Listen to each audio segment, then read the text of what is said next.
জানি কি বলে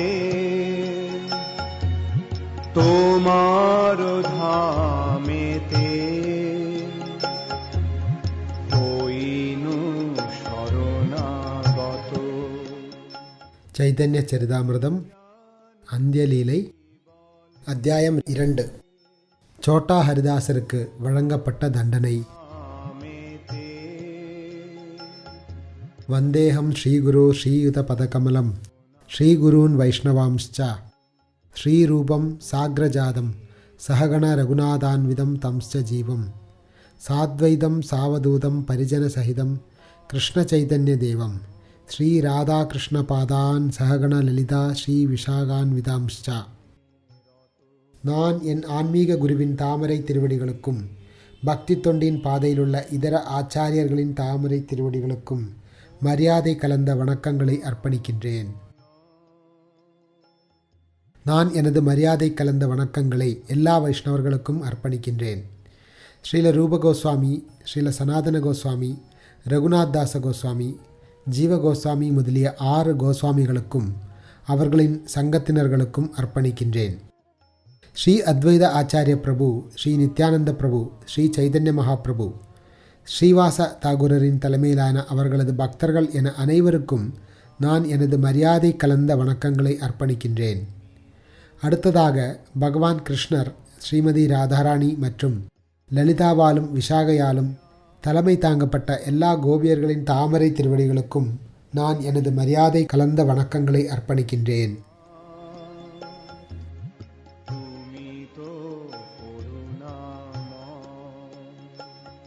எல்லா புகழும் ஸ்ரீ சைதன்ய மகாபிரபுவிற்கு உரித்தாகட்டும். எல்லா புகழும் நித்யானந்த பிரபுவிற்கு உரித்தாகட்டும். எல்லா புகழும் அத்வைத ஆச்சாரியருக்கு உரித்தாகட்டும். எல்லா புகழும் ஸ்ரீ சைதன்ய மகாபிரபுவின் அனைத்து பக்தர்களுக்கும் உரித்தாகட்டும். பகவான் ஸ்ரீகிருஷ்ணர் பிரம்மலோகத்திலிருந்து பாதாள லோகம் வரையுள்ள உலகங்களில் உள்ள எல்லா உயிர்வாழிகளையும் விடுவிப்பதற்காக ஸ்ரீ சைதன்ய மகாபிரபுவாக அவதரித்துள்ளார். அவர்களின் விடுதலையை அவர் 3 வழிகளில் நிகழச் செய்தார். கட்டுண்ட ஆத்மாக்களை பகவான் சில இடங்களில் நேரடி தரிசனத்தினால் விடுவித்தார்.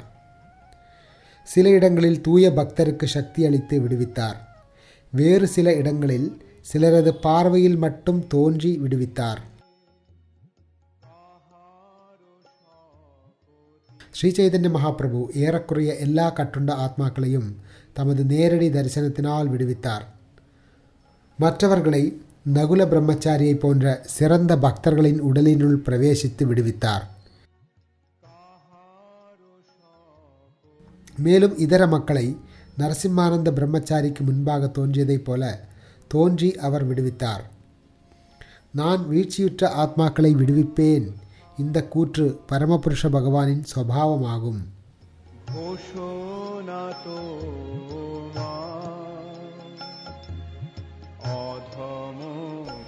பொருளுரை.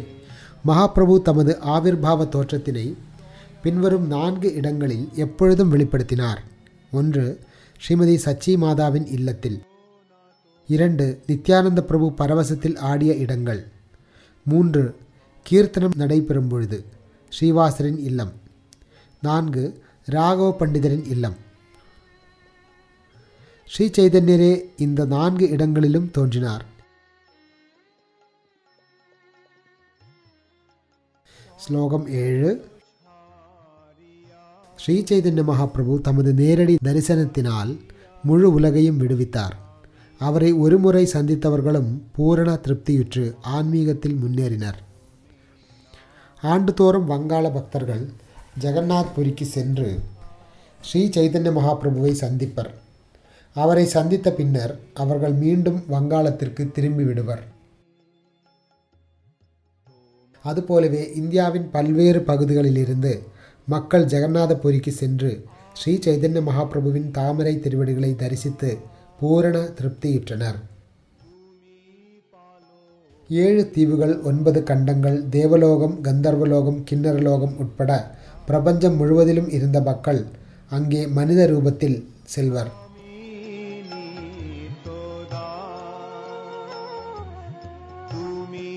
पालो। மகாபிரபுவை சந்தித்த அனைவரும் வைஷ்ணவர்களாக மாறி பிரேமையின் பரவசத்தில் ஹரே கிருஷ்ண மந்திரத்தினை பாடி ஆடினர். இவ்வாறாக நேரடி தரிசனத்தினால் ஸ்ரீ சைதன்ய மகாபிரபு உலகையும் விடுவித்தார்.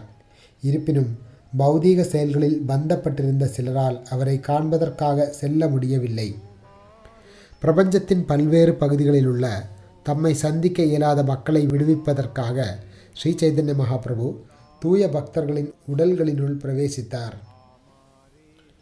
இவ்வாறாக அவர் ஜீவன்களுக்கு, அதாவது தூய பக்தர்களுக்கு சொந்த பக்தியினை தோற்றுவித்து சக்தி அளித்தார்.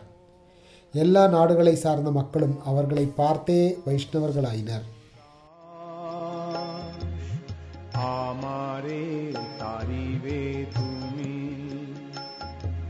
இவ்விதமாக ஸ்ரீ சைதன்ய மகாபிரபு உலகையும் விடுவித்தார். நேரடி தரிசனத்தினால் மட்டுமின்றி மற்றவர்களுக்கு சக்தி அளித்தும் அவர் அதனை செய்தார். அவர் வங்காளத்தில் ஓர் ஜீவனுக்கு எவ்வாறு சக்தி அளித்தார் என்பதை நான் சுருக்கமாக எடுத்துரைக்கின்றேன்.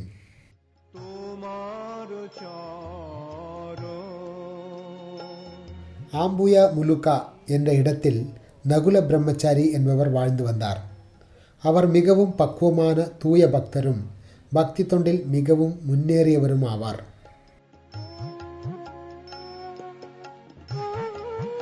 வங்காள மக்கள் அனைவரையும் விடுவிக்க விரும்பிய ஸ்ரீ சைதன்ய மகாபிரபு நகுல பிரம்மச்சாரியின் இதயத்தினுள் ஆவேசித்தார். நகுல பிரம்மச்சாரி பேய் பிடித்தவர் போல மாறினார். அதனால் அவர் சில நேரங்களில் சிரித்தார், சில நேரங்களில் அழுதார், சில நேரங்களில் ஆடினார், சில நேரங்களில் பைத்தியம் போன்று பாடினார். அவர் தமது உடலில் பிரேமையின் விகாரங்களை தொடர்ந்து வெளிப்படுத்தினார். அழுதார், நடுங்கினார், ஸ்தம்பித்தார், வியர்த்தார், பிரேமையில் ஆடினார், இடியை போன்று பேரொலி எழுப்பினார்.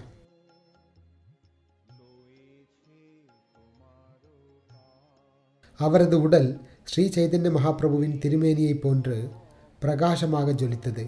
அவர் பிரேமையின் அதே பரவசத்தினை வெளிப்படுத்தினார். அந்த அறிகுறிகளை காண்பதற்காக வங்காளத்தின் எல்லா பகுதிகளிலிருந்தும் மக்கள் வந்தனர். தாம் சந்தித்த அனைவரையும் ஹரே கிருஷ்ணா என்ற திருநாமத்தினை உச்சரிக்கும்படி அவர் அறிவுறுத்தினார். இவ்வாறாக அவரை பார்ப்பதால் மக்கள் பிரேமையில் மூழ்கினர். நகுல பிரம்மச்சாரியின் உடலினுள் ஸ்ரீ சைதன்ய மகாபிரபுவின் ஆவேசம் உள்ளது என்பதை கேள்விப்பட்டு சிவானந்த சேனர் தமது மனதில் சந்தேகத்துடன் அங்கே சென்றார். நகுல பிரம்மச்சாரியின் உண்மைத்தன்மையை சோதிக்க விரும்பிய சிவானந்த சேனர் வெளியே இருந்தபடி பின்வருமாறு யோசித்தார். நகுல பிரம்மச்சாரி என்னை எப்பொழுது தாமாக அழைத்து எனது வழிபாட்டிற்குரிய மந்திரத்தை வெளிப்படுத்துகிறாரோ அப்பொழுது அவரில் ஸ்ரீ சைதன்ய மகாபிரபுவின் ஆவேசம் உள்ளது என்பதை நான் அறிவேன். இவ்வாறு நினைத்தபடி அவர் சற்று தொலைவில் தங்கியிருந்தார். அங்கே மக்கள் கூட்டம் மிகவும் அதிகமாக இருந்தது. சிலர் வருவதும் சிலர் போவதுமாக இருந்தனர். உண்மையில் அப்பெரும் கூட்டத்தில் சிலரால் நகுல பிரம்மச்சாரியை காணக்கூட முடியவில்லை. தமது ஆவேச நிலையில் நகுல பிரம்மச்சாரி கூறினார், சிவானந்த சேனர் சற்று தொலைவில் உள்ளார். உங்களில் 2 அல்லது 4 சென்று அவரை அழையுங்கள். அப்பொழுது மக்கள் 4 திசைகளிலும் ஓடியபடி அழைத்தனர். சிவானந்தரே, சிவானந்தரே, சிவானந்தர் யார்? அருள் கூர்ந்து வாருங்கள், நகுல பிரம்மச்சாரி உங்களை அழைக்கின்றார். நகுல பிரம்மச்சாரி கூறினார், நீங்கள் சந்தேகத்துடன் இருப்பதை நான் அறிவேன். தற்பொழுது அதனை போக்குவதற்கான கூற்றினை மிகவும் கவனத்துடன் கேளுங்கள். நீங்கள் 4 அக்ஷரங்களை கொண்ட கௌர கோபால மந்திரத்தினை உச்சரிக்கிறீர்கள். தற்பொழுது உங்களுடைய சந்தேகங்களை கைவிடுங்கள்.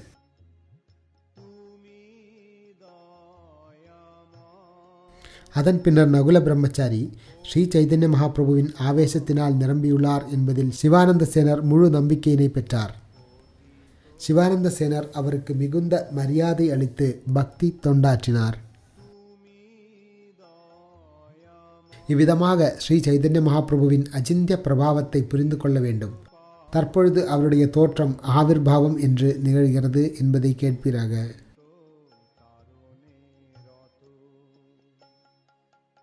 ஸ்ரீ சைதன்ய மகாபிரபு எப்பொழுதும் 4 இடங்களில் தோன்றினார். அன்னை சச்சியின் இல்லத்தில் இருந்த கோயில், ஸ்ரீ நித்யானந்த பிரபு நடனமாடிய இடங்கள், சங்கீர்த்தனம் நிகழும்போது ஸ்ரீவாச பண்டிதரின் இல்லம், ராகவ பண்டிதரின் இல்லம்.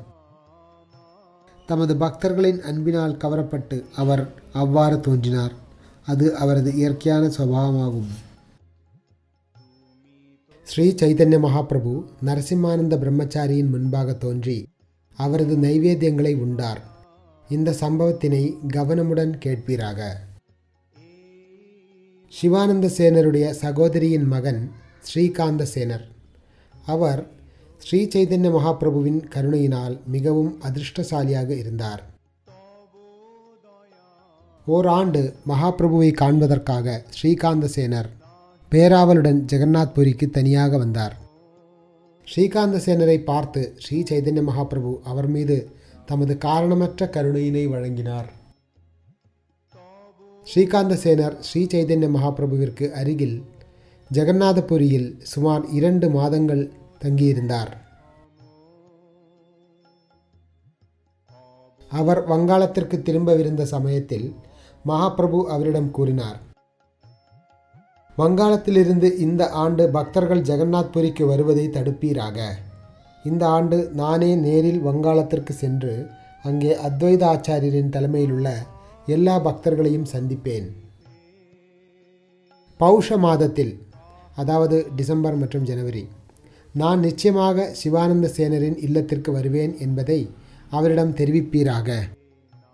ஜெகதானந்தர் அங்கே உள்ளார். அவர் எனக்கு உணவளிப்பார். யாரும் இந்த ஆண்டு ஜெகநாத்புரிக்கு வர வேண்டாம் என்று அவர்கள் அனைவரிடமும் தெரிவித்து விடுங்கள். ஸ்ரீகாந்த சேனர் வங்காளத்திற்கு திரும்பி வந்து இச்செய்தியினை வழங்கிய பொழுது எல்லா பக்தர்களின் மனதிலும் பேரானந்தம் ஏற்பட்டது. அத்வைத ஆச்சாரியர் இதர பக்தர்களுடன் இணைந்து ஜெகநாதபுரிக்கு புறப்படுவதற்கு தயாராக இருந்தார். ஆனால் இந்த செய்தியினை கேட்ட பின்னர் அவர் காத்திருந்தார். சிவானந்த சேனரும் ஜெகதானந்தரும் கூட அங்கேயே தங்கினர். ஸ்ரீ சைதன்ய மகாபிரபுவின் வருகைக்காக காத்திருந்தனர். பௌஷ மாதம் வந்தபொழுது ஜெகதானந்தரும் சிவானந்தரும் பகவானை வரவேற்பதற்காக எல்லா வகையான உபகரணங்களையும் சேகரித்தனர். மகாபிரபுவின் வருகைக்காக நாள்தோறும் மாலை வரை காத்திருப்பர். மாதம் கடந்தது. ஆனால் ஸ்ரீ சைதன்ய மகாபிரபு வரவில்லை. ஜெகதானந்தரும் சிவானந்தரும் மிகவும் வருத்தமுற்றனர். அங்கே திடீரென்று நரசிம்மானந்தர் வந்தார். ஜெகதானந்தரும் சிவானந்தரும் அவரை தங்களுக்கு அருகில் அமர செய்தனர். அவர்கள் இருவரும் மிகுந்த வருத்தத்தில் இருப்பதை கண்ட நரசிம்மானந்தர் வினவினார், நீங்கள் இருவரும் மகிழ்ச்சியின்றி காணப்படுவது ஏன்? அப்பொழுது சிவானந்த சேனர் அவரிடம் கூறினார், ஸ்ரீ சைதன்ய மகாபிரபு இங்கு வருவதாக உறுதியளித்திருந்தார். அவ்வாறு இருக்கையில் அவர் ஏன் வரவில்லை? இதை கேட்ட நரசிம்மானந்த பிரம்மச்சாரி பதிலளித்தார், மகிழ்ச்சியுடன் இருங்கள். இன்றிலிருந்து 3வது நாளில் அவரை இங்கே அழைத்து வருவேன் என்று நான் உங்களுக்கு உறுதியளிக்கிறேன். நரசிம்மானந்த பிரம்மச்சாரியின் பிரபாவத்தையும் பிரேமையும் சிவானந்தரும் ஜெகதானந்தரும் அறிந்திருந்தனர். எனவே அவர் ஸ்ரீ சைதன்ய மகாபிரபுவை நிச்சயமாக அழைத்து வருவார் என்று அவர்கள் உறுதியுடன் இருந்தனர். அவருடைய உண்மையான பெயர் பிரத்யும்ன பிரம்மச்சாரி. நரசிம்மானந்தர் என்ற பெயர் பகவான் கௌரசுந்தரால் வழங்கப்பட்டதாகும். 2 நாள்கள் தியானம் செய்த பின்னர் நரசிம்மானந்த பிரம்மச்சாரி சிவானந்த சேனரிடம் கூறினார், நான் ஏற்கனவே ஸ்ரீ சைதன்ய மகாபிரபுவை பானிஹட்டி கிராமத்திற்கு அழைத்து வந்துள்ளேன். நாளை மதியம் அவர் உங்களது இல்லத்திற்கு வருவார். எனவே எல்லாவித சமையல் பொருட்களையும் கொண்டு வாருங்கள். நானே சமைத்து அவருக்கு உணவளிப்பேன். இவ்விதமாக நான் அவரை விரைவாக இங்கே அழைத்து வருவேன். நான் கூறுவது உண்மை என்பதை நம்புங்கள். இதில் சந்தேகப்பட வேண்டாம். எல்லா மளிகை பொருட்களையும் விரைவில் கொண்டு வாருங்கள். நான் சமையலை உடனடியாக தொடங்க விரும்புகிறேன். நான் கூறுவதை அன்புடன் செய்வீராக.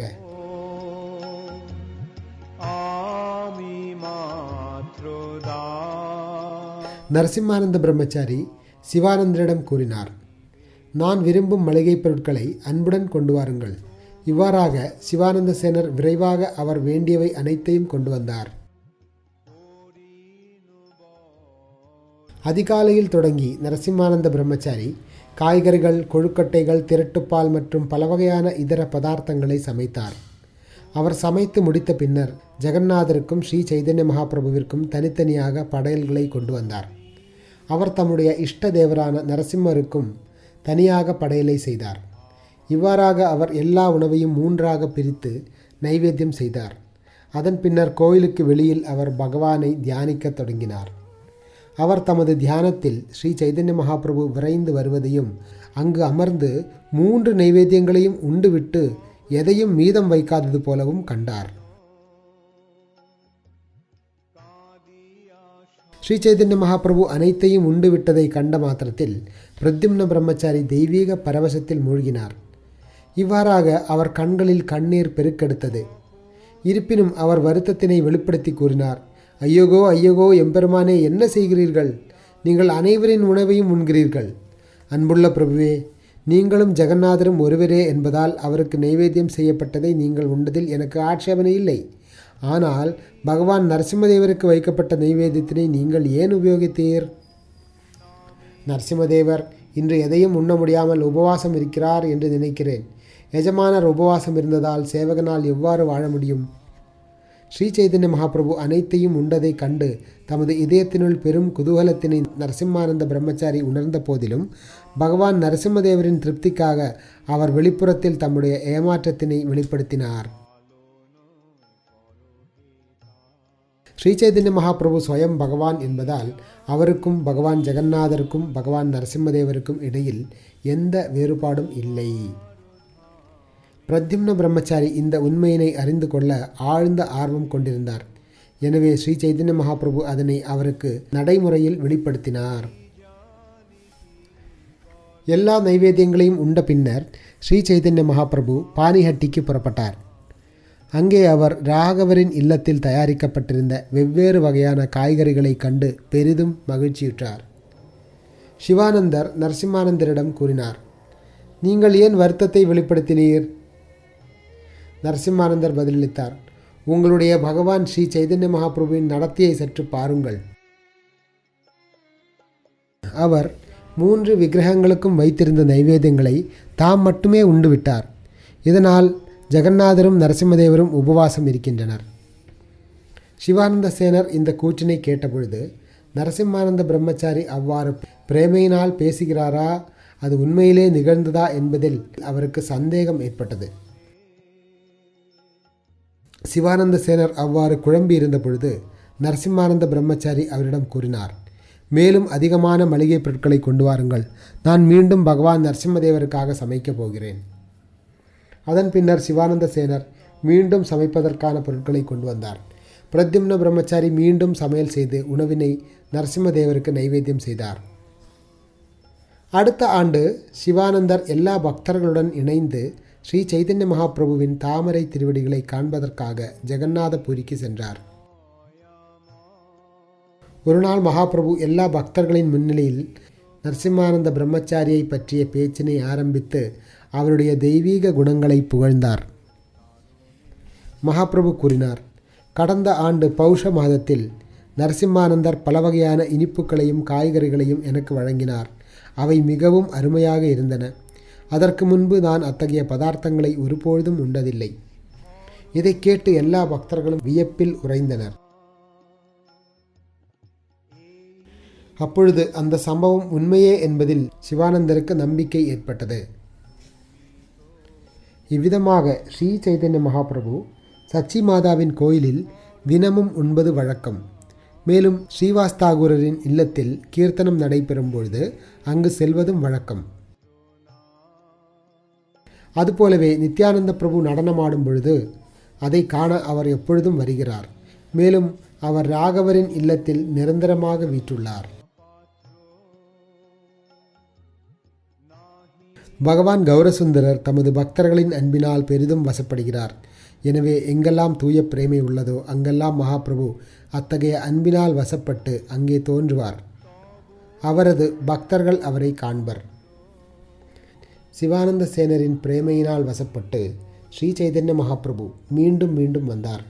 எனவே அவரது பிரேமையின் எல்லையினை யாரால் கணக்கிட இயலும்? இவ்வாறாக நான் ஸ்ரீ சைதன்ய மகாபிரபுவின் தோற்றத்தினை, ஆவிர்பாவத்தினை விளக்கியுள்ளேன். இந்த சம்பவங்களை கேட்பவர் எவரும் மகாபிரபுவின் தெய்வீக பிரபாவத்தினை புரிந்து கொள்ள முடியும்.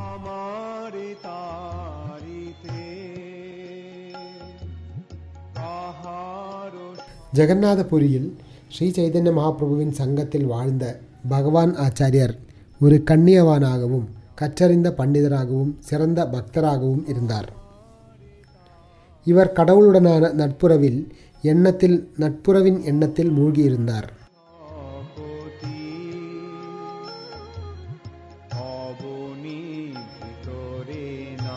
ஓர் இடையர்குல சிறுவனின் அவதாரமான இவருக்கும் சொரூப தாமோதர கோஸ்வாமிக்கும் இடையிலான உறவு மிகுந்த நட்புடன் இருந்தது. அவர் பூரண சரணாகதியுடன் ஸ்ரீ சைதன்ய மகாபிரபுவின் தாமரை திருவடிகளில் அடைக்கலம் கொண்டிருந்தார். சில நேரங்களில் அவர் மகாபிரபுவை தமது இல்லத்தில் உணவருந்துவதற்காக அழைப்பு விடுப்பார். பகவான் ஆச்சாரியர் தமது இல்லத்தில் பல வகையான சாதங்களையும் காய்கறிகளையும் தயாரித்து அங்கே மகாபிரபுவை மட்டும் தனியாக அழைத்து உணவருந்த செய்வார்.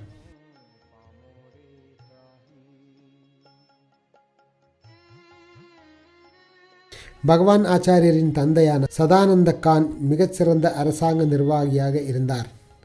ஆனால் பகவான் ஆச்சாரியரோ நாட்டின் நிர்வாகப் பணிகளில் சற்றும் ஆர்வமின்றி ஏறக்குறைய துறவரத்தில் வாழ்ந்து வந்தார்.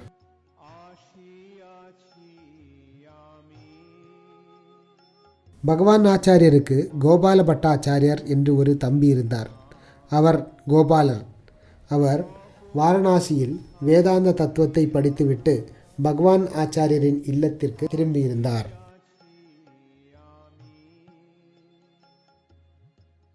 பகவான் ஆச்சாரியர் தமது தம்பியை ஸ்ரீ சைதன்ய மகாபிரபுவை காண்பதற்காக அழைத்து வந்தார். ஆனால் கோபால பட்டாரியர் ஒரு மாயாவாதி என்பதை அறிந்திருந்த மகாபிரபு அவரது சந்திப்பில் மகிழ்ச்சி அடையவில்லை. கிருஷ்ணரின் தூய பக்தர் அல்லாத நபரை சந்திப்பதில் ஸ்ரீ சைதன்ய மகாபிரபுவிற்கு எந்த விருப்பமும் இல்லை என்பதால் மாயாவாதி பண்டிதராக இருந்த கோபால பட்டாச்சாரியரின் சந்திப்பில் மகாபிரபு எந்த மகிழ்ச்சியையும் உணரவில்லை. இருப்பினும் கோபால பட்டாச்சாரியர் பகவான் ஆச்சாரியரின் உறவினர் என்பதால் ஸ்ரீ சைதன்ய மகாபிரபு அவரை பார்த்ததில் மகிழ்ச்சி என்பதைப் போல வெளிப்புறத்தில் நடந்து கொண்டார். பகவான் ஆச்சாரியர் சொரூப தாமோதரரிடம் கூறினார், என் தம்பி கோபாலர் வேதாந்த கல்வியினை நிறைவு செய்துவிட்டு இல்லத்திற்கு திரும்பியுள்ளார். அனைவரையும் அழைத்து வாருங்கள், அவரிடமிருந்து வேதாந்த விளக்க உரையை கேட்கலாம். பகவான் ஆச்சாரியரின் இந்த வேண்டுகோளை கேட்ட சொரூப தாமோதரர் அன்பினாலான கோபத்துடன் பின்வருமாறு பேசினார். நீங்கள் கோபாலரின் சங்கத்தினால் புத்தியை இழந்து விட்டீர். அதனால் தான் மாயாவாத கொள்கையினை கேட்பதற்கு ஆவலுடன் உள்ளீர். வேதாந்த சூத்திரத்தின் மீதான ஷரீரக பாஷ்யம் என்னும் மாயாவாத விளக்க உரையினை ஒரு வைஷ்ணவன் கேட்கும் பொழுது அவன் பகவானே எஜமானர், ஜீவன் அவருடைய சேவகன் என்னும் கிருஷ்ண உணர்வு மனப்பான்மையினை கைவிட்டு விடுகிறான். மேலும் அவன் தன்னையே முழுமுதற் கடவுளாக நினைத்து கொள்கிறான். மாயாவாதத்தில் ஏராளமான வார்த்தை ஜாலங்கள் இருப்பதால் கிருஷ்ணரை தமது உயிர் மூச்சாக ஏற்றுள்ள மிக உயர்ந்த பக்தர்கள் கூட வேதாந்த சூத்திரத்திற்கான மாயாவாத உரையினை படிப்பதால் தமது இதயத்தில் மாற்றத்தை பெறுவார். சொரூப தாமோதரரின் எதிர்ப்புக்கு மத்தியிலும் பகவான் ஆச்சாரியர் தொடர்ந்தார். நாம் அனைவரும் நமது சித்தாந்தத்தை கிருஷ்ணரின் தாமரை திருவடிகளில் நிலைநிறுத்தியுள்ளோம். எனவே ஷாரீரக பாஷ்யத்தினால் நமது மனதை மாற்றவியலாது. சொரூப தாமோதரர் பதிலளித்தார். இருப்பினும் மாயவாத கொள்கையினை கேட்கும் பொழுது பிரம்மனே ஞானம் என்றும் மாயையின் பிரபஞ்சம் பொய்யானது என்றும் கேட்கின்றோம். ஆனால் நாம் எந்த ஆன்மீக அறிவுரையும் அதிலிருந்து பெறுவதில்லை. ஜீவன் என்பது வெறும் கற்பனையே என்றும் பரமபுருஷ பகவான் மாயையின் தாக்கத்தில் கீழ் உள்ளார் என்றும் நிலைநாட்டுவதற்கு மாயாவாத அறிஞர்கள் முயல்கின்றனர். இதுபோன்ற உரைகளை கேட்பது பக்தனின் மனதையும் உயிரையும் சிதைக்கிறது. இவ்வாறாக பகவான் ஆச்சாரியர் மிகவும் வெட்கமும் அச்சமும் கொண்டு மௌனமானார். மறுநாள் அவர் கோபால பட்டாச்சாரியரை தமது சொந்த ஊருக்கு திரும்பி செல்லும்படி கேட்டுக்கொண்டார். ஒரு நாள் பகவான் ஆச்சாரியர் ஸ்ரீ சைதன்ய மகாபிரபுவை தமது இல்லத்திற்கு உணவருந்துவதற்காக அழைப்பு விடுத்தார். அப்பொழுது அவர் சாதத்தினையும் பல வகையான காய்கறிகளையும் சமைத்து கொண்டிருந்தார். சோட்டா ஹரிதாசர் என்ற பக்தர் ஸ்ரீ சைதன்ய மகாபிரபுவிற்காக பாடுவது வழக்கம். பகவான் ஆச்சாரியர் அவரை தமது இல்லத்திற்கு அழைத்து பின்வருமாறு கூறினார். சிக்கி மஹிதியின் சகோதரியிடம் செல்லுங்கள். என்னுடைய பெயரை கூறி ஒரு மான அளவு பச்சரிசியினை அவரிடம் யாசித்து வாங்கி வாருங்கள். சிக்கி மஹிதியினுடைய சகோதரியின் பெயர் மாதவி தேவி. அவள் வயதில் மூத்தவளாகவும் எப்பொழுதும் தவங்களை புரிபவளாகவும் பக்தி தொண்டில் மிகவும் முன்னேறியவளாகவும் இருந்தாள். முன்பு அவள் ஸ்ரீமதி ராதாராணியின் தோழியர்களில் ஒருத்தியாக இருந்தாள் என்று ஸ்ரீ சைதன்ய மகாபிரபு ஏற்றிருந்தார். உலகம் முழுவதிலும் 3.5 நபர்கள் மகாபிரபுவின் நெருங்கிய பக்தர்களாக இருந்தனர். ஸ்வரூப தாமோதரர், ராமானந்தராயர், சிக்கி மஹிதி ஆகியோர் மூவராவார். அரை நபர் என்பது சிக்கி மஹிதியின் சகோதரியை குறிக்கின்றது. அவளிடமிருந்து அரிசியை யாஜகம் பெற்ற சோட்டா ஹரிதாசர் அதனை பகவான் ஆச்சாரியரிடம் கொண்டு வந்தார். அதன் தரத்தினை பார்த்து அவர் மட்டற்ற மகிழ்ச்சி அடைந்தார். பகவான் ஆச்சாரியர் ஸ்ரீ சைதன்ய மகாபிரபுவிற்கு பிரியமான பலதரப்பட்ட காய்கறிகளையும் பதார்த்தங்களையும் பேரன்புடன் சமைத்தார். அவர் பகவான் ஜெகநாதரின் பிரசாதத்தினையும் வாங்கி வைத்தார். துருவிய இஞ்சி, உப்பு கலந்த எலுமிச்சம் ஆகியவற்றையும் ஜீரணத்திற்காக தயார் செய்து வைத்தார். மதிய வேளையில் ஸ்ரீ சைதன்ய மகாபிரபு பகவான் ஆச்சாரியரால் அர்ப்பணிக்கப்பட்ட உணவை உண்பதற்காக வந்தார். அவர் முதலில் அருமையான சாதத்தினை பாராட்டி அவரிடம் விசாரித்தார். மகாபிரபு வினவினார், இவ்வளவு தரமான அரிசியை எங்கிருந்து பெற்றீர்கள்? பகவான் ஆச்சாரியர் பதிலளித்தார், நான் இதனை மாதவி தேவியிடம் யாசித்து பெற்றேன். அரிசியினை யாசித்து வாங்கி வந்தவர் யார் என்று ஸ்ரீ சைதன்ய மகாபிரபு வினவிய பொழுது சோட்டா ஹரிதாசரின் பெயரை பகவான் ஆச்சாரியர் குறிப்பிட்டார். சாதத்தின் தரத்தினை புகழ்ந்தபடி ஸ்ரீ சைதன்ய மகாபிரபு பிரசாதத்தினை ஏற்றார். அவர் தமது இருப்பிடத்திற்கு திரும்பிய பின்னர் அந்தரங்க சேவகரான கோவிந்தரிடம் பின்வரும் கட்டளையினை வழங்கினார். இன்று முதல் சோட்டா ஹரிதாசரை இங்கே வருவதற்கு அனுமதிக்க கூடாது. ஸ்ரீ சைதன்ய மகாபிரபுவை அணுகக்கூடாது என்று தமக்கு ஆணையிட்டிருப்பதை கேள்விப்பட்டு சோட்டா ஹரிதாசர் மிகவும் வருத்தமுற்றார். அவருக்கு ஏன் அத்தகைய கட்டளை வழங்கப்பட்டது என்பதை யாராலும் புரிந்து கொள்ள முடியவில்லை. ஹரிதாசர் 3 நாட்களுக்கு தொடர்ந்து உபவாசம் இருந்தார். அப்பொழுது ஸ்வரூப தாமோதர கோஸ்வாமியும் இதர அந்தரங்க பக்தர்களும் ஸ்ரீ சைதன்ய மகாபிரபுவை அணுகி அவரிடம் வினவினர், சோட்டா ஹரிதாசர் எத்தகைய அபராதத்தினை இழைத்தார்? உங்களுடைய கதவு அவருக்கு மூடப்பட்டிருப்பது ஏன்? அவர் தற்பொழுது 3 நாட்களாக உபவாசம் இருந்து வருகிறார். மகாபிரபு பதிலளித்தார், துறவற வாழ்வை ஏற்றிருப்பவன் பெண்ணுடன் நெருக்கமாக பேசினால் அந்த நபரின் முகத்தை கூட என்னால் பார்க்க முடியாது. ஒரு பெண்ணின் மரச்சிற்பம் கூட மாமுனிவரின் மனதையும் கவரும் அளவிற்கு புலன்கள் புலனின்பப் பொருட்களுடன் மிகவும் பலமாக ஒன்றியுள்ளன.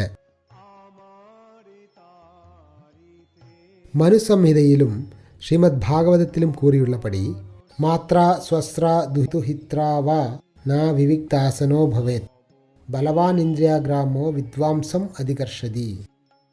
ஒருவன் தனது தாய், சகோதரி அல்லது மகளுடன் கூட மிகவும் நெருக்கமாக அமரக்கூடாது. ஏனெனில் புலன்கள் மிகவும் பலமானவை என்பதால் அவை அறிவில் முன்னேறிய நபரை கூட கவரக்கூடும்.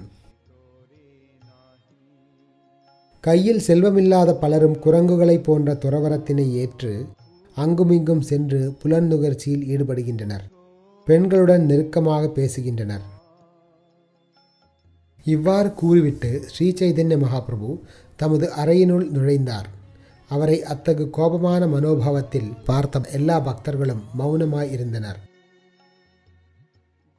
மறுநாள் எல்லா பக்தர்களும் ஒன்று கூடி ஸ்ரீ சைதன்ய மகாபிரபுவின் தாமரை திருவடிகளை அணுகி சோட்டா ஹரிதாசரின் சார்பாக ஒரு வேண்டுகோளை முன்வைத்தனர்.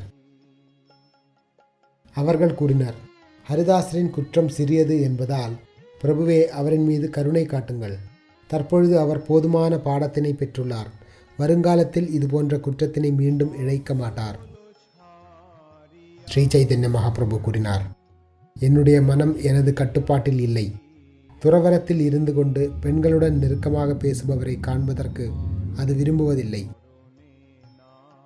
நீங்கள் அனைவரும் உங்களுடைய வேலைகளை பார்க்கச் செல்லுங்கள்.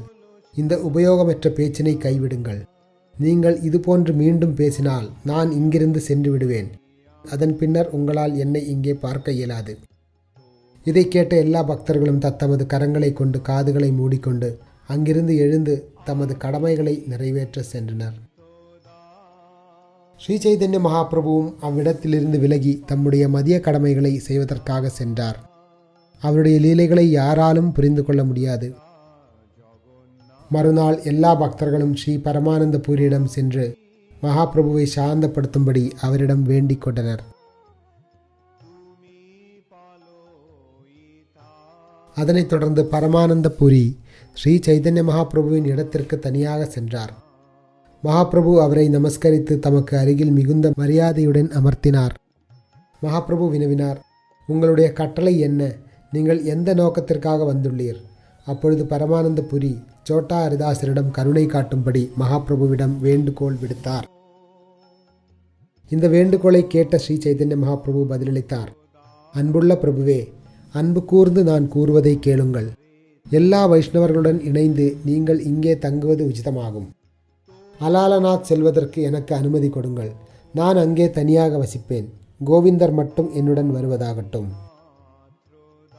இவ்வாறு கூறிய மகாபிரபு கோவிந்தரை அழைத்தார். பரமானந்த பூரிக்கு வணக்கம் செலுத்திவிட்டு எழுந்து புறப்பட தயாரானார். பரமானந்த பூரி கோசாய் மிகவும் விரைவாக மகாபிரபுவிற்கு முன்பாக சென்று பெரும் பணிவுடன் அவரை அறையில் அமரும்படி வலியுறுத்தினார். பரமானந்த புரி கூறினார், அன்புள்ள சைதன்ய மகாபிரபுவே, நீங்கள் சுதந்திரமான முழுமுதற் கடவுள். நீங்கள் விரும்புவதை உங்களால் செய்ய முடியும். உங்களுக்கு மேல் யாரால் என்ன கூற முடியும்? உங்களின் அனைத்து செயல்களும் பொதுவாக மக்களுக்கு நன்மை பயப்பதே. உங்களுடைய நோக்கங்கள் ஆழமாகவும் கம்பீரமாகவும் இருப்பதால் எங்களால் அவற்றினை புரிந்து கொள்ள இயலாது. இவ்வாறு கூறிய பின்னர் பரமானந்த புரி கோசாய் தமது இருப்பிடத்திற்கு திரும்பினார். எல்லா பக்தர்களும் சோட்டா ஹரிதாசரை காண சென்றனர். சொரூப தாமோதர கோசாய் கூறினார், ஹரிதாசரே, அருள் கூர்ந்து நாங்கள் கூறுவதை கேளுங்கள். நாங்கள் அனைவரும் உங்களது நன்மையே விரும்புகிறோம். இதை நம்புங்கள். தற்பொழுது ஸ்ரீ சைதன்ய மகாபிரபு பிடிவாதமான கோபத்துடன் உள்ளார். அவர் சுதந்திரமான முழுமுதற் கடவுள். இருப்பினும் அவர் இதயத்தில் மிகவும் கருணையானவர் என்பதால் என்றாவது ஒரு நாள் நிச்சயமாக கருணை காட்டுவார். மகாபிரபுவும் பிடிவாதமாக இருந்து நீங்களும் பிடிவாதமாக இருந்தால் அவரது பிடிவாதம் மேலும் அதிகரிக்கும். நீங்கள் நீராடி பிரசாதம் ஏற்பது சிறந்ததாகும். காலப்போக்கில் அவருடைய கோபம் தானாக தணிந்துவிடும். இவ்வாறு கூறிய சொரூப தாமோதர கோஸ்வாமி ஹரிதாசரை நீராடி பிரசாதம் ஏற்கும்படி தூண்டினார். அவருக்கு உறுதியளித்துவிட்டு இல்லத்திற்கு திரும்பினார். ஸ்ரீ சைதன்ய மகாபிரபு பகவான் ஜெகநாதரை தரிசிக்க கோயிலுக்கு செல்லும் சமயங்களில் ஹரிதாசர் தூரத்தில் நின்றபடி அவரை தரிசிப்பார். ஸ்ரீ சைதன்ய மகாபிரபு கருணையின் கடலாவார். அவரை யாரால் புரிந்து கொள்ள முடியும்? அவர் தம்முடைய பிரியமான பக்தர்களை தண்டிக்கும் பொழுது நிச்சயமாக தர்மத்தின் கொள்கைகளை நிலைநாட்டுவதற்காகவே அவ்வாறு செய்கிறார். இந்த உதாரணத்தினை பார்த்த பின்னர் பக்தர்கள் அனைவரிடமும் அச்சமான மனப்பான்மை வளர்ந்தது. அவர்கள் கனவில் கூட பெண்களுடன் பேசுவதை நிறுத்தினர்.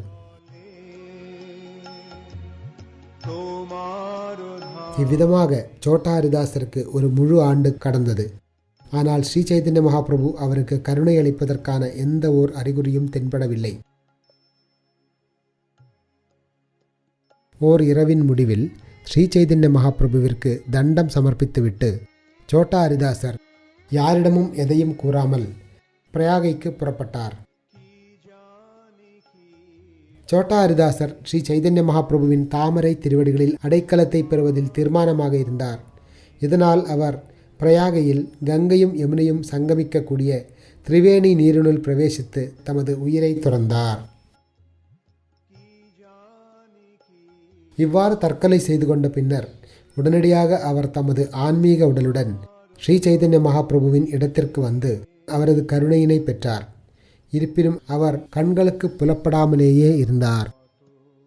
கந்தர்வரை போன்று தோற்றமளித்த ஓர் ஆன்மீக உடலில் யாராலும் காணவியலாதபடி சோட்டா ஹரிதாசர் ஸ்ரீ சைதன்ய மகாபிரபுவிற்காக இரவில் பாடுவார். மகாபிரபுவை தவிர வேறு யாரும் அதனை அறியவில்லை. ஒரு நாள் ஸ்ரீ சைதன்ய மகாபிரபு பக்தர்களிடம் வினவினார், ஹரிதாசர் எங்கே? நீங்கள் அவரை தற்பொழுது இங்கே அழைத்து வரலாம். அனைத்து பக்தர்களும் பதிலளித்தனர். ஓராண்டு முடிந்த பின்னர் ஓர் இரவின் இறுதியில் சோட்டா ஹரிதாசர் எழுந்து எங்கோ சென்று விட்டார். அவர் எங்கே சென்றார் என்பதை யாரும் அறிந்திலர். பக்தர்களின் புலம்பலை கேட்டு ஸ்ரீ சைதன்ய மகாபிரபு மென்மையாக புன்னகைத்தார். இதனால் அனைத்து பக்தர்களும் வியப்புற்றனர். ஒரு நாள் ஜெகதானந்தர், ஸ்வரூபர், கோவிந்தர், காஷீஸ்வரர், சங்கரர், தாமோதரர், முகுந்தர் ஆகிய அனைவரும் கடலில் நீராட சென்றனர். அவர்களால் சற்று தொலைவிலிருந்து வந்த ஹரிதாசரின் பாடலை கேட்க முடிந்தது. அவர் தமது சொந்த குரலில் அவர்களை அழைப்பதைப் போல் காணப்பட்டது. யாராலும் அவரை காண முடியவில்லை. ஆனால் அவர்களால் அவருடைய இனிமையான குரலினை கேட்க முடிந்தது.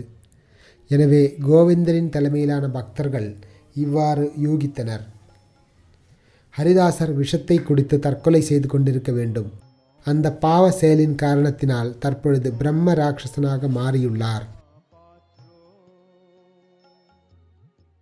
நம்மால் அவருடைய பௌதிக உருவத்தை காண முடியவில்லை.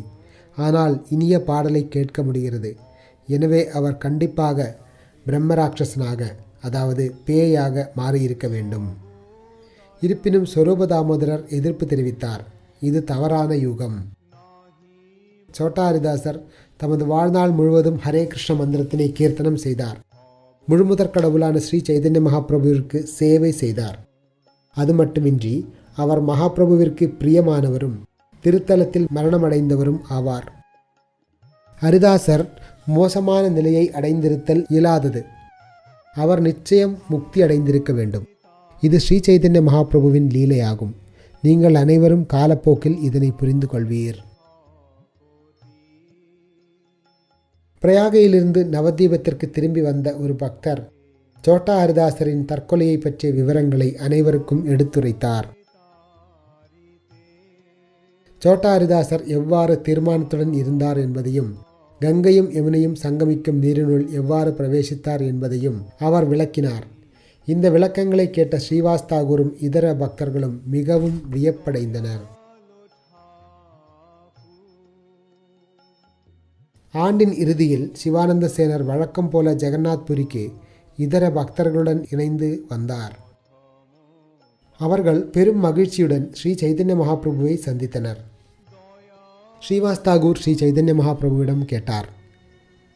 ஸ்ரீவாஸ் தாகூரர் ஸ்ரீ சைதன்ய மகாபிரபுவிடம் சோட்டா ஹரிதாசர் எங்கே என்று வினவிய பொழுது மகாபிரபு பதிலளித்தார், ஒருவன் தமது கர்ம பலன்களை நிச்சயம் அனுபவித்தாக வேண்டும். அச்சமயத்தில் ஸ்ரீவாஸ் தாகூர் ஹரிதாஸ் தாகூரின் தீர்மானத்தை பற்றியும் அவர் கங்கையும் யமுனையும் சங்கமிக்கும் நீரில் பிரவேசித்ததை பற்றியும் விரிவாக எடுத்துரைத்தார். ஸ்ரீ சைதன்ய மகாபிரபு இந்த விவரங்களை கேட்டபொழுது அவர் மகிழ்ச்சியான மனதுடன் புன்னகை பூத்து கூறினார், புலனின்ப விருப்பத்துடன் பெண்களை நோக்கினால் இதுவே பிராயச்சித்திற்கான ஒரே வழி. அதன் பின்னர் ஸ்வரூப தாமோதர கோஸ்வாமியின் தலைமையிலான அனைத்து பக்தர்களும் ஒன்று கூடி கங்கை யமுனையும் சங்கமிக்கும் இடத்தில் ஹரிதாஸ் தாகூர் தற்கொலை செய்து கொண்டால் அவர் இறுதியில் ஸ்ரீ சைதன்ய மகாபிரபுவின் தாமரை திருவடிகளில் புகலிடத்தினை அடைந்திருக்க வேண்டும் என்று முடிவு செய்தனர். இவ்விதமாக அன்னை சச்சியின் மகனான ஸ்ரீ சைதன்ய மகாபிரபு தமது லீலைகளை நிகழ்த்துகிறார். இவற்றினை கேட்கக்கூடிய தூய பக்தர்களின் செவியும் மனமும் பெரிதும் நிறைவடைகின்றன. இந்த சம்பவம் ஸ்ரீ சைதன்ய மகாபிரபுவின் கருணையையும் ஒரு துறவி எவ்வாறு துறவரத்தில் நிலை பெற்றிருக்க வேண்டும் என்னும் அவரது உபதேசத்தையும் அவரது நம்பிக்கை வாய்ந்த பக்தர்கள் அவர் மீது வைத்திருந்த ஆழமான பற்றுதலையும் வெளிப்படுத்துகிறது. மேலும் இந்த சம்பவம் திருத்தலத்தின் பெருமைகளையும் மகாபிரபு எவ்வாறு தமது நம்பிக்கைக்குரிய பக்தரை மீண்டும் ஏற்கிறார் என்பதையும் வெளிப்படுத்துகிறது. இவ்வாறாக மகாபிரபு ஒரு லீலையினை நிகழ்த்தி 5-7 நோக்கங்களை பூர்த்தி செய்கிறார். ஸ்ரீ சைதன்ய மகாபிரபுவின் லீலைகள் அமிர்தம் போன்றவை. அவை கடலை போன்று ஆழமானவை. சாதாரண மக்களால் அவற்றினை புரிந்து கொள்ள இயலாது. ஆனால் நிதானம் எண்ணம் கொண்ட பக்தரால் புரிந்து கொள்ள இயலும். ஸ்ரீ சைதன்ய மகாபிரபுவின் லீலைகளை நம்பிக்கையுடனும் உறுதியுடனும் கேட்பீராக. தர்க்கம் செய்ய வேண்டாம். தர்க்கங்கள் விபரீத விளைவுகளையே உருவாக்கும். ஸ்ரீரூப மற்றும் ரகுநாதரின் தாமரை திருவடிகளில் வேண்டி அவர்களின் கருணையை எப்பொழுதும் விரும்பி கிருஷ்ணதாசனாகிய நான் அவர்களது அடிச்சுவடுகளை பின்பற்றி ஸ்ரீ சைதன்ய சரிதாமிர்தத்தை விளக்குகின்றேன். இந்த அத்தியாயத்திலிருந்து பெறப்படும் உபதேசங்கள். இந்த அத்தியாயத்தின் சுருக்கமாக இதிலிருந்து பின்வரும் பாடங்களை பெற வேண்டும் என்று ஸ்ரீல பக்தி சித்தாந்த சரஸ்வதி தாகூர் கூறுகிறார். 1. பரமபுருஷ பகவான் ஸ்ரீ சைதன்ய மகாபிரபு கருணையின் அவதாரம் என்ற போதிலும் அவர் தம்முடைய அந்தரங்க சங்கத்தினரின் ஒருவரான சோட்டா ஹரிதாசரின் சங்கத்தினை துறந்தார். ஏனெனில் அவர் அவ்வாறு செய்யாதிருந்தால் போலியான பக்தர்கள் சோட்டா ஹரிதாசரின் குற்றத்தினை தங்களுக்கு சாதகமாக எடுத்துக்கொண்டு பக்தர்களாக வாழ்ந்தபடி அதே சமயத்தில் தகாத பாலுறவிலும் ஈடுபடுவதற்கு அதனை ஒரு வசதியாக எடுத்துக்கொள்வர். அத்தகு செயல்கள் ஸ்ரீ சைதன்ய மகாபிரபுவின் சம்பிரதாயத்தினை அறநெறிகளிலிருந்து விலக்கிவிடும். அதன் விளைவாக பக்தர்கள் நிச்சயமாக ஸ்ரீ சைதன்ய மகாபிரபுவின் பெயரில் நரக வாழ்விற்கு சென்றிருப்பர். 2. சோட்டா ஹரிதாசரை தண்டித்ததன் மூலமாக மகாபிரபு ஆச்சாரியர்களுக்கு அல்லது சைதன்ய சம்பிரதாயத்தினை பரப்பக்கூடிய இயக்கங்களின் தலைவர்களுக்கும் எல்லா உண்மையான பக்தர்களுக்கும் ஒரு தரத்தினை அமைத்துள்ளார். ஸ்ரீ சைதன்ய மகாபிரபு அந்த மிக உயர்ந்த தரத்தினை பாதுகாக்க விரும்பினார். 3. தூய பக்தர்கள் எளிமையானவராகவும் பாவ செயல்களிலிருந்து விடுபட்டவராகவும் இருக்க வேண்டும் என்று ஸ்ரீ சைதன்ய மகாபிரபு அறிவுறுத்தினார். அதன் மூலமாக ஒருவன் அவரது உண்மையான சேவகனாக இருக்க முடியும். துறவரத்தினை எவ்வாறு உறுதியுடன் அனுசரிப்பது என்பதை ஸ்ரீ சைதன்ய மகாபிரபு தம்மை பின்பற்றியவர்களுக்கு கற்றுக் கொடுத்தார். தம்முடைய பக்தர்கள் மிக உயர்ந்தவர்கள் என்பதையும் அவர்களுடைய நடத்தை சீரானது என்பதையும் ஸ்ரீ சைதன்ய மகாபிரபு நிரூபிக்க விரும்பினார். அவர் தம் மீது நம்பிக்கை கொண்டவர்களை கனிவுடன் ஏற்று பக்தி தொண்டின் கண்டிப்பான கொள்கையிலிருந்து சிறிதேனும் விலகினால் கூட அது எந்த அளவிற்கு துயரத்தையும் தொந்தரவுகளையும் உருவாக்கக்கூடும் என்பதை அவர்களுக்கு கற்றுக் கொடுத்தார். சோட்டா ஹரிதாசரை தண்டித்ததன் மூலமாக ஸ்ரீ சைதன்ய மகாபிரபு அவரின் மீதான தமது கருணையினை வெளிப்படுத்தினார். தம் மீதான சோட்டா ஹரிதாசரின் பக்தி எவ்வளவு உயர்வு பெற்றது என்பதை அவர் காண்பித்தார். இந்த தெய்வீக உறவின் காரணத்தினால் மகாபிரபு தமது தூய பக்தரால் இழைக்கப்பட்ட சிறிதளவு குற்றத்தினை கூட திருத்தினார். எனவே ஸ்ரீ சைதன்ய மகாபிரபுவின் தூய பக்தராக இருக்க விரும்புபவர் எல்லா பௌதீக புலன் நிகழ்ச்சிகளையும் கைவிட வேண்டும். இல்லாவிடில் ஸ்ரீ சைதன்ய மகாபிரபுவின் தாமரை திருவடிகளை அடைவது மிக கடினமானதாகும். 6. பிரயாகை, மதுரா, விருந்தாவனம் முதலிய புகழ்த்தக்க புண்ணிய ஸ்தலங்களில் ஒருவர் மடிந்தால் அவர் தமது பாவ வாழ்வின் விளைவுகளிலிருந்து விடுவிக்கப்பட்டு பரம புருஷ பகவானின் புகலிடத்தினை அடைய முடியும். 7. ஒரு தூய்மையான அல்லது நம்பிக்கை வாய்ந்த பக்தர் வீழ்ச்சி அடையலாம் என்ற போதிலும் அவர் இறுதியில் மகாபிரபுவின் கருணையினால் முழுமுதற் கடவுளின் திருநாட்டிற்கு திரும்பி செல்லும் வாய்ப்பினை பெறுகிறார். சோட்டா ஹரிதாசரின் தண்டனையினை விளக்கக்கூடிய ஸ்ரீ சைதன்ய சரிதாமிர்தம் அந்தியலீலை 2வது அத்தியாயத்திற்கான பக்தி வேதாந்த பொருளுரைகள் இத்துடன் நிறைவடைகின்றன.